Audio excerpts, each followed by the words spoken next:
एहतमाम किया गया।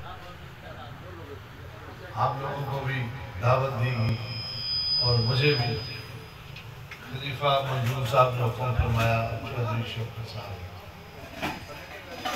कि आपने भी आना है। मैं इस हाज़िरी को अपने लिए बहुत बड़ा एजाज़ समझता हूँ। ये जो लम्हे हैं मेरा ये वजदान है, मेरा ये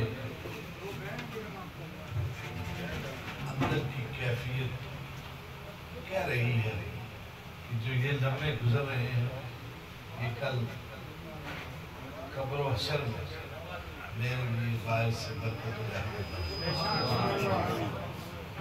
गुजारिश करने का मकसद ये है कि जितनी देर से हम यहाँ इस महफिल पाक में बैठे हैं, अल्लाह और अल्लाह के रसूल का जिक्र किया है, उसके अलावा कोई बात तक नहीं। ये इबादत में शामिल है। जिक्र जो है ये अफजल इबादत है।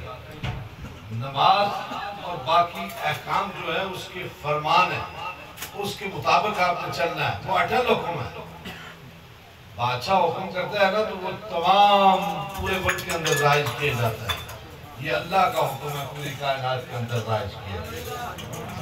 नमाज भी जिक्र है, हज भी जिक्र है, ज़कात भी जिक्र है, हज भी जिक्र है, ज़कात भी जिक्र है, तिलावत भी जिक्र है। ये तमाम जिक्र है और इनके लिए वक्त का मुतय्यन करना जरूरी है। नमाज के लिए अब फजर की नमाज अगर आप जोर के साथ पढ़ेंगे तो वो कज़ा होगी या अदा नहीं। उसके लिए टाइम मुकर्रर किए गए। जोर के लिए अपना टाइम है, असर के लिए अपना टाइम है, मगरिब के लिए अपना टाइम है, इशा का अपना टाइम है। ज़कात का एक महीना मुकर्रर है, आज का एक महीना है, रमजान शरीफ पूरे साल में एक दफा आता है। बार बार नफली रोजे तो रखते रहे ना, वो फर्जी है, वो अल्लाह का हुक्म है। वो एक दफा आता है। इन तमाम के लिए कुछ टाइम और टाइम टेबल खुदा ने मुकर्रर कर दिया।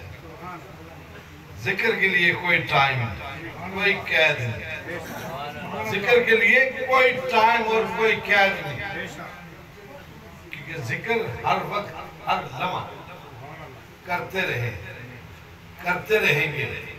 जब जाकिर बने